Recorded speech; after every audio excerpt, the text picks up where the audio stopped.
मृत्यु अवश्यंभावी है। एक थी किसा गौतमी।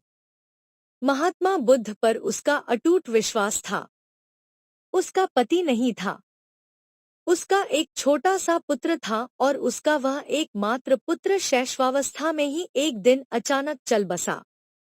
उसके प्रति वह अत्यंत मोहासक्त थी। उसकी मृत्यु पर वह अत्यंत शोकाकुल हो गई। वह अपने मृत पुत्र को छाती से चिपकाए इधर उधर भटकती हुई कहती, कोई दवा दो, कोई मेरे बच्चे को अच्छा कर दो।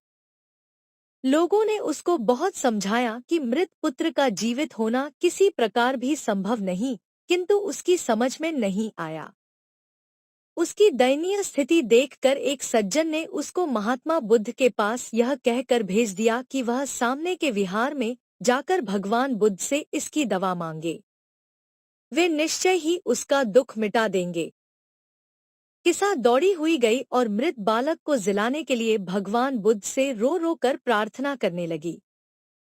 भगवान ने कहा, यह तुमने बड़ा अच्छा किया, तुम इसकी दवा के लिए यहाँ आ गई हो। बच्चे को मैं जिला दूंगा। तुम गांव जाकर, जिसके घर में आज तक कोई भी मरा न हो, उससे कुछ सरसों के दाने मांग लाओ। किसा गौतमी बच्चे की देह को छाती से चिपकाए गांव की ओर दौड़ी और गांव में जाकर लोगों से सरसों के दाने मांगने लगी। जब किसी ने सरसों के दाने देने चाहे तो उसने पूछा, तुम्हारे घर में आज तक कोई मरा तो नहीं है न? मुझे उसी से सरसों लेनी है जिसके घर में आज तक कोई मरा न हो। उसकी बात को सुनकर घर वाले ने कहा, भला ऐसा भी कोई घर होगा जिसमें आज तक कोई मरा ही न हो? मनुष्य तो हर घर में मरते ही हैं। वह घर घर फिरी किंतु सब स्थानों पर उसको एक ही उत्तर मिला। तब उसकी समझ में आया कि मरना तो हर घर का रिवाज है। जो जन्मता है वह मरता ही है। मृत्यु किसी भी उपाय से टलती नहीं।